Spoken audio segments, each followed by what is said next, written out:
JDU सांसद संजय कुमार झा, कांग्रेस नेता सलमान खुर्शीद और जापान में भारत के राजदूत सिबी जॉर्ज ने स्वतंत्रता सेनानी रास बिहारी बोस के स्मारक पहुंचकर पुष्पांजलि अर्पित की। आज रास बिहारी सुमन को श्रद्धा सुमन अर्पित करने के साथ ही जापान यात्रा का समापन हो रहा है। लेकिन ये यात्रा कितनी सफल रही, ये सुनिए। जब हम लोग अपना टोक्यो का जर्नी शुरू किए थे तो हम लोगों ने महात्मा गांधी जी के स्टैचू पे फूल चढ़ा करके अपना यहाँ का यात्रा शुरू किया था। और अभी हम लोग रास बिहारी बोस जी के सेमेट्री में यहाँ आए हैं। कल उनका जन्मदिन है। बहुत बड़े रिवोल्यूशनरी थे और यहीं पर उनका डेथ हुआ था और यही वो जगह है। तो हम लोग उनको श्रद्धांजलि अर्पित करने के लिए उनके सेमेट्री पर उनको फूल चढ़ाने के लिए आया है। और यही आज हम लोगों का यात्रा का एंड यहीं इसी से हो रहा है। और सबसे बड़ा पर्पस ये है, ये दोनों महात्मा गांधी जी पीस के लिए जाने जाते थे और रास बिहारी बोस रिवोल्यूशन के लिए, क्रांति के लिए, अपने राइट के लिए फाइट करने के लिए, इसके लिए जाने जाते थे। तो ये दोनों इंडिया का एक साइड है, पीस। और अगर पीस नहीं है तो हम लोग क्रांति भी कर सकते हैं, रिवोल्यूशन भी कर सकते हैं।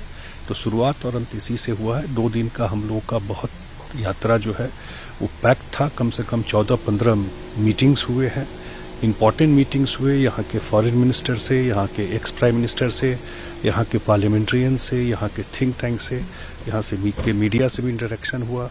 यहाँ जो इंडियन कम्युनिटी है उसके साथ आज हम लोग का इंटरेक्शन हुआ सुबह में।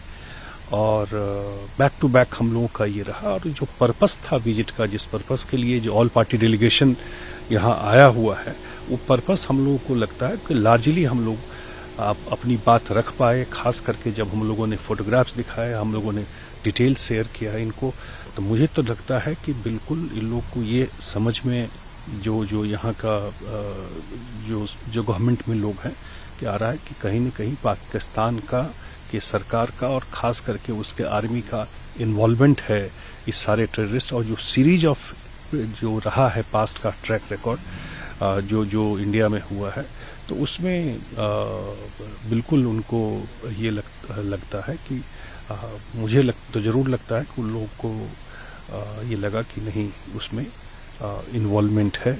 और इंडिया अपना सेल्फ डिफेंस के लिए जो एक्शन भी ले रहा है वो करेक्ट है।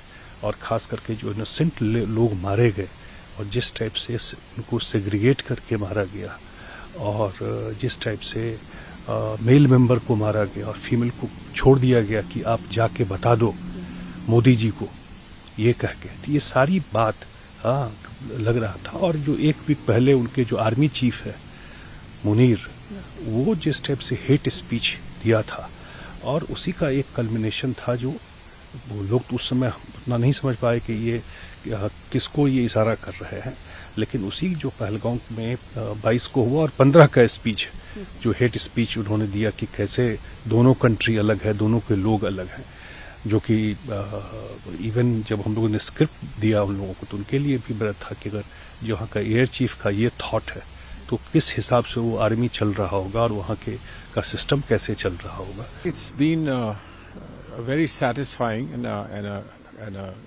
great visit. We were received very, very graciously. We have received with an open heart and open mind. We were very encouraged that there was spontaneous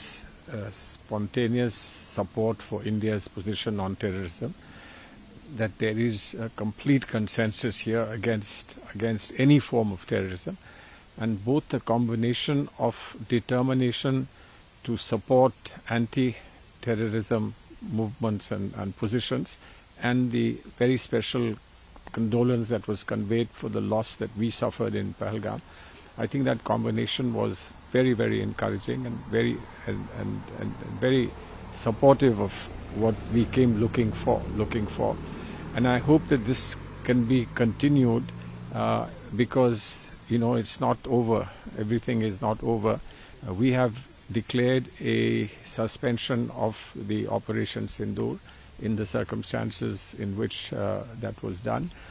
But we obviously have given some messages for the future, and it will be important for countries like Japan to support us all the way, right to the conclusion. आपको बता दें कि आतंकवाद के खिलाफ भारत का रुख साफ करने के लिए भारत के सांसदों का प्रतिनिधिमंडल दुनिया के अलग अलग देशों में पहुंच रहा है।